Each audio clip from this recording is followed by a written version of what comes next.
हाय, स्वागत है आपका हिस्ट्री विद उज्जवल में।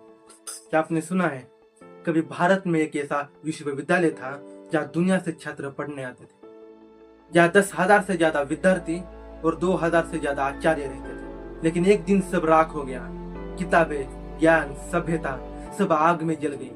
आज हम बात करेंगे इसी विश्वविद्यालय के विनाश के रहस्य के बारे में। भारत एक ऐसा देश है जहाँ ज्ञान की परंपरा सदियों से जगी रही है। लेकिन क्या आप जानते हैं, यहाँ दुनिया का सबसे बड़ा विश्वविद्यालय था। यहाँ हजारों विद्यार्थी दूर दूर से आते थे। यहाँ हर कोने में किताबें और अध्ययन की आवाजें कोने कोने में गूंजती थी, जिसका नाम था नालंदा विश्वविद्यालय। लेकिन ये सभ्यता अचानक से धुआं और राख में बदल गई। क्या सच में सब नष्ट हो गया? क्या इसका कोई रहस्य आज भी छुपा हुआ है? जानते इस विश्वविद्यालय के बारे में इस वीडियो में।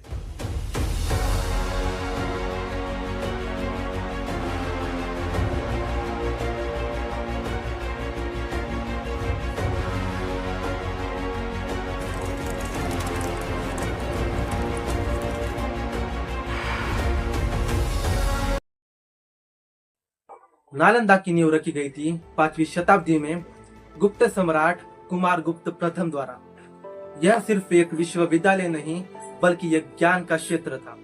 यहाँ 10,000 से अधिक विद्यार्थी और 2,000 से अधिक आचार्य रहते थे। यहाँ विद्यार्थी चीन, तिब्बत, श्रीलंका, कोरिया ऐसे दूर दूर देशों से ज्ञान लेने आते थे। प्रवेश परीक्षा इतनी कठिन कि सबसे योग्य लोग ही यहाँ प्रवेश पा सकते थे। यह शिक्षा का स्तर इतना ऊंचा था जिसे देखकर हर विद्वान दंग रह जाते थे। लेकिन नालंदा की सबसे बड़ी पहचान थी उसका पुस्तकालय, जिसे धर्म कुंज कहा जाता था। यह 3 बड़े हिस्सों में बांटा गया था। फर्स्ट, रत्न सागर मतलब रत्नों का सागर। सेकेंड, रत्नरंजक मतलब रत्नों की शोभा। थर्ड, रत्नोदधि मतलब रत्नों का महासागर, जहाँ 10 लाख से अधिक ग्रंथ थे और कुछ ग्रंथ इतने रहस्यमय और प्राचीन थे जिसे कोई आज तक समझ नहीं पाया। कल्पना कीजिए एक ऐसी जगह जहाँ दुनिया का सारा ज्ञान जमा हो, जहाँ हर दिन एक नई खोज होती थी, जहाँ हर दिन एक नई सोच उभरती थी। लेकिन किसी ने सोचा नहीं था कि इस ज्ञान का प्रकाश बुझ सकता है। बख्तियार खिलजी ने 1193 ईस्वी में नालंदा विश्वविद्यालय पर हमला किया। लेकिन क्यों उसने जलाया नालंदा विश्वविद्यालय को? क्या यह धर्म का युद्ध था, या सत्ता की भूख थी, या फिर व्यक्तिगत प्रतिशोध? साल 1200 में खिलजी बिहार आया और यही उसे एक खतरनाक बीमारी ने अपने लपेट में ले लिया। लेकिन उसके हाकिम उसे ठीक नहीं कर पा रहे थे, इसलिए अंत में खिलजी को बताया गया कि उसको ठीक होने के लिए नालंदा जाना पड़ेगा। लेकिन उसने मना कर दिया। लेकिन जब उसकी तबीयत और खराब होने लगी तो उसने हाँ कर दिया। उसने आचार्य से कहा, मैं कोई दवा नहीं खाऊंगा, मुझे ऐसे ही ठीक करके बताओ।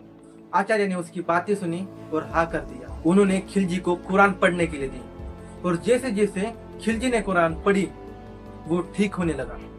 तब खिलजी ने आचार्य से पूछा, मैं ठीक कैसे हो गया? मैंने तो कुरान पहले भी पढ़ी है, लेकिन तब तो ऐसा कोई चमत्कार नहीं हुआ, लेकिन अभी क्यों हुआ? तब आचार्य ने कहा कि मैंने कुरान के हर पन्ने पर एक ऐसी दवाई लगाई है जिसकी वजह से तुम ठीक हो गए। खिलजी को यह बर्दाश्त नहीं हुआ कि नालंदा की एक आचार्य के पास इतना ज्ञान कहां से आया। यही कारण था कि उसने नालंदा पर आक्रमण किया, विद्वानों और विद्यार्थियों पर अत्याचार किया और दुनिया के सबसे बड़े पुस्तकालय को आग में झोंक दिया।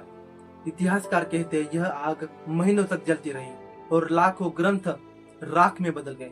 लेकिन क्या सब कुछ खत्म हो गया? कुछ इतिहासकार कहते हैं कुछ ग्रंथ तिब्बत और नेपाल में सुरक्षित ले जाए गए। कुछ पांडुलिपियां आज भी वहां मौजूद है। लेकिन अभी नालंदा को पुनः बनाने की कोशिश की गई है। 19 जून 2024 में प्रधानमंत्री नरेंद्र मोदी ने रायगिर में नालंदा विश्वविद्यालय के नए परिसर का उद्घाटन किया। नालंदा विश्वविद्यालय के नए कैंपस का उद्घाटन कर दिया गया है प्रधानमंत्री नरेंद्र मोदी के द्वारा। कैंपस में यहाँ पर देखिए पेड़ लगाते हुए भी, जो प्राचीन नालंदा के खंडहरों से कुछ ही दूर स्थित है। इस ऐतिहासिक अवसर पर प्रधानमंत्री नरेंद्र मोदी ने बोधि वृक्ष का पौधारोपण किया, जो बौद्ध धर्म और भारतीय आध्यात्मिकता का प्रतीक है। इस समारोह में बिहार के राज्यपाल श्री राजेंद्र विश्वनाथ आलेकर, मुख्यमंत्री श्री नीतीश कुमार, विदेशी मंत्री डॉक्टर एस जयशंकर यहाँ उपस्थित थे।